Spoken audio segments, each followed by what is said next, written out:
Hello, my name is Lauren Sandler and I'm the Learning Specialist at the UF Teaching Center. In this video session, we'll be going over what it takes to be a great distance learner. But first, you want to ask yourself, are you ready for distance learning? Take the self-assessment readiness test on the UF website, and then consider your personal reasons for joining a distance learning program. Some good reasons is that it fits your schedule when you're trying to balance your work life, your personal life, and your education. Or maybe you have to move around a lot and it can keep your education consistent.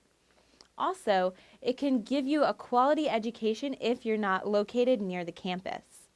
Some not so good reasons for joining a distance learning program is if you think it will be faster, easier, cheaper, or you think that you won't have to interact with others. When you're considering joining a distance learning program, think about how much time you have to commit to studying. The rule of thumb is that for every credit hour you're taking, you should be doing about 3 hours of outside work for the class. So if you're taking a 3-credit class, you should be dedicating about 12 hours per week in class and out of class towards your course.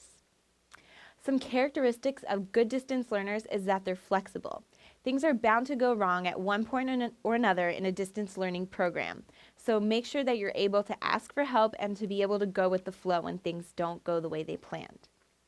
Also, good distance learners are self-monitored and organized. They're independent learners and they can assume responsibility for their own education. They're self-directed and they're computer literate, which means that they're able to open internet browsers, that they can install updates in software, and that they're open to new technologies. Also, distance learners have to be focused, more so than the traditional student, because the traditional student is in a classroom surrounded by people with the same educational goals. As a distance learner, you may not have that same environment, so it's important for you to stay focused on your ultimate goals of why you're taking these courses. Good distance learners have also mastered time management skills. You can do so too by creating a routine and using environmental cues to help shorten the mental transition from your work life and personal life to study time. Also, you want to determine the best time of day for studying for you, whether it's the morning, afternoon, or the evening. And you also want to make use of small chunks of time. So maybe you're on a lunch break and you can go through your flashcards, or you're waiting for a friend to arrive at your home for a dinner or something. You want to make sure that maybe you're using that time to read through your textbooks or look over a syllabus. Good time managers are able to divide large projects and papers into manageable chunks, and also they do the worst first in order to avoid procrastination. For more information on time management, check out our video resources page. And then next, you want to make sure that you find your space. As a distance learner, you have a unique opportunity to set up your space for studying that's all your own. Establish a location either in your home or your workplace where you can study without any distraction. Only studying will be done in this place and all your materials will always be ready. You want to avoid interruptions, so make sure that you turn your cell phone off. Also, distance learners have to know Netiquette. That's online internet etiquette. One of the main ways to have good netiquette is to avoid writing in all caps. The reader can perceive this as if you're yelling at them. Do not forward any messages without the sender's permission, and keep your emails and messages professional, particularly in your educational setting. You want to avoid obscenities and proofread for grammar, spelling, and typos. You want to respect the ideas and opinions of others in your class, just like you want to be respected. And you may have heard of something called trolling and flaming, which occurs on the internet. This is what happens when someone comments in order to interrupt the flow of conversation and purposefully aggravate other students. Don't be this person, and if you see someone trolling or flaming, either report it to the professor or don't respond at all. Check out our video resource on Netiquette for more information. An online distance learner also has to participate in an online community. Being a good participant means that you're open and honest with your classmates, that you share relevant details of your personal life, your work life, and any of your previous educational experiences. One of the great things about distance learning is that it brings people together from all walks of life, and everyone comes from a different background, so you have a lot to learn from each other.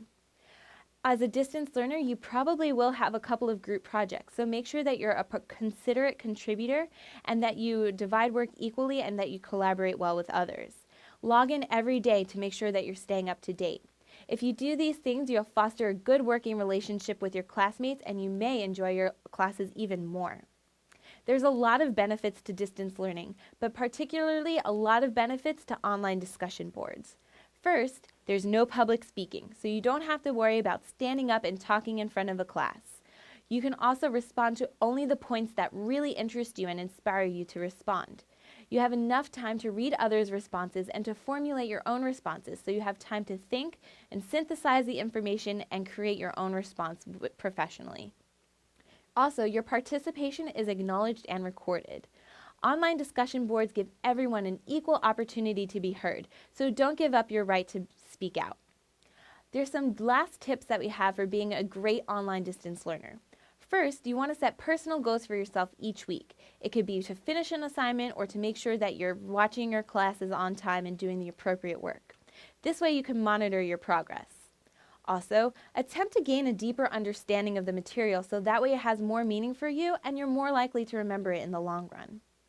Try not to fall behind. Falling behind can be incredibly stressful, and it also shows that you can't put your best foot forward, so you might not have as much time as you wanted to do an assignment or to study for a test. So make sure that you're not falling behind and you do the work on schedule. If someone does say something that aggravates you and you have to respond to the idea, not the person. So rather than saying you're stupid because, you could say I disagree with this statement because. That way you're responding to the idea and you're not creating enemies.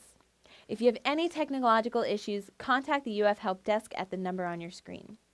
For more information about procrastination and goal setting, check out our video resources page. The UF Teaching Center has a lot of additional resources to help you succeed while you're in a UF program. We have individual study skills appointments, we have video resources on a variety of topics, and we have walk-in and private tutoring for your course-specific questions. We look forward to seeing you soon, and good luck.